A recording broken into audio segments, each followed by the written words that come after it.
Ladies and gentlemen, welcome back to Tiny Blue Games. My name, of course, is Seesaw Chris, and today we're taking a look at the new PvP map that they've added to Guild Wars 2. And by PvP map, I mean the new actual lobby for Guild Wars 2, which is super exciting because they've not changed it in, I think since beta they haven't changed it. So this is an extremely exciting thing. You saw me just come in the front entrance there from the line art area. And moving up into here, we have a big area. Like the actual place is split up into these little islands, which is really exciting, and you can fly between all of them. But coming up here is more of the champion area. So you've got this really cool statue that actually holds a sunrise that has the effects in it. And then up here is where the winners of each monthly tournament will be made into a statue, I assume. There's no winners yet, obviously, as there hasn't been a monthly tournament. But that is a really cool way for them to kind of appreciate people more so than just giving, more currency and more actual items, but an actual prestigious symbol within the PvP community. So as you can see, when we come down here, we have these updrafts that are placed throughout the map that will allow us to go between different islands. You can glide, or you can actually waypoint to a lot of these different places. But hell, I mean, while we're trying it, why not do some gliding? So the next island over here is the actual PvP brawl area. So you can see I'm up on top here, and I can actually just look down into the PvP pit. It's just a free-for-all down there. So as soon as you go down within that area, you become a enemy and can fight anyone who's around you. While you're up here, though, you're completely safe. So it allows you to sort of sit and watch people while you're waiting for queues, or to go get into the battle while you're trying to get queues. This is sort of the portal that brings you down, or you can actually just jump down if you want. But you see, as soon as I get down here, I'm now an enemy, and this elementalist just attacks me, and I'm like, hell, let's give him a bit of fun. It's really fun on certain classes because, all your attacks hit everyone. I'm sure on some more single target classes, it might be a bit annoying where you're just going to get cleaved down by people who aren't even trying to kill you. Like on a thief, this place is probably a nightmare, but on kind of more brawler classes, it's pretty fun. Though I guess as a thief, you could go and sneak in and stealth kill some people, and hell, it's just for fun anyway. So if this seems like something that would irritate you, just stay away from it, or just watch it from above and don't get mixed in with it. But it's a really fun thing to just sort of drop in and play and test out a build, maybe to see if you're super tanky, see if you can do some pretty good damage numbers. It's a pretty fun thing, and you can just fly away when you're done with it, which is really exciting too. Just up into the updraft.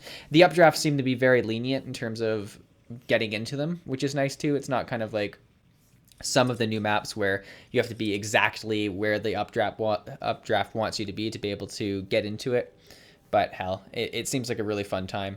The actual map looks very stunning. There's a lot of waterfalls. It's still got sort of the same architecture and buildings as the old map did. It just sprawled across a larger area with big, aerial spaces between them, as opposed to having just the, gray-green floor that the other one did.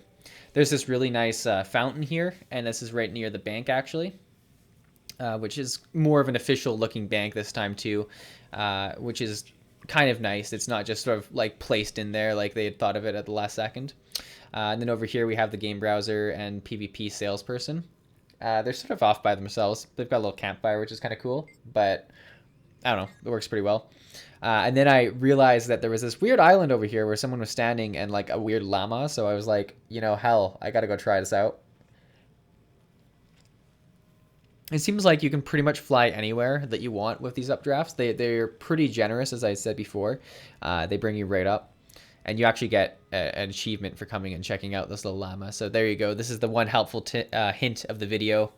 I don't think you get the llama or anything like that. And there might be something much more at play here than I'm aware of. But I saw a llama and I was like, hell, let's go check it out. The map itself is about the same size as the old map was. It's nothing too crazy. Like I say, you can see that there's a lot of sky between all the places. And on the side there, you actually see that there's the sort of hero section up where, people who've won the tournament and get the pass to go stay up there. That's where they're allowed to go and stay. And I'm actually just going to go take us right there. It's clear to see just from the sky here, and even how beautiful the sun looks kind of behind this in the lighting. that they've used a lot more of the graphical tools that they've developed to make this map, and I think that was a really key aspect in terms of making the map more exciting than the old Heart of the Mists used to be. So I'm just trying to get to this like upper area, and I don't know how the people who do have the pass get there. Maybe they just have to click on the pass. I followed this guy around the corner to see what's on the other side, but it's just open space. You can see up there, which is cool. Like everything here feels very connected. It's not like they're off in different loading screens or anything like that. Like the whole map is connected, either by waypoint or by aerial flight, which is really exciting that it does have that feeling of being connected, which is really nice. So the actual map and its use of flight, I think, is sort of to encourage a few more people to want to have gliding.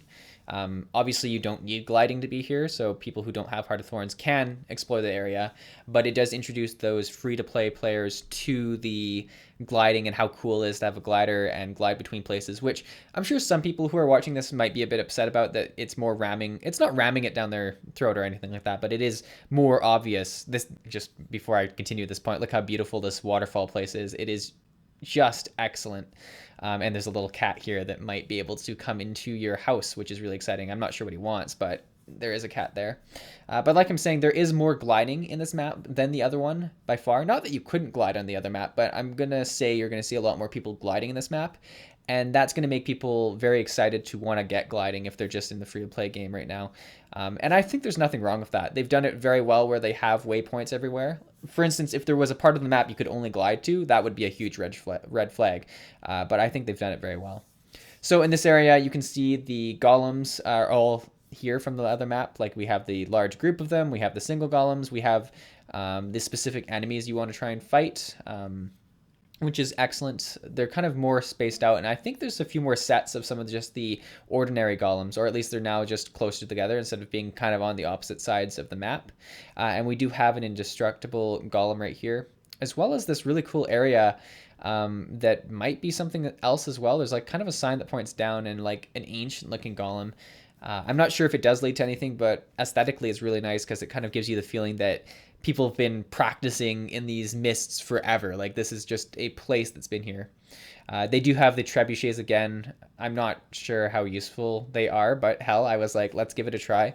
And it does look like they actually have these targets off in the distance that you try to hit. So like these little islands that have something on them. I mean, don't judge my trebucheting skills here.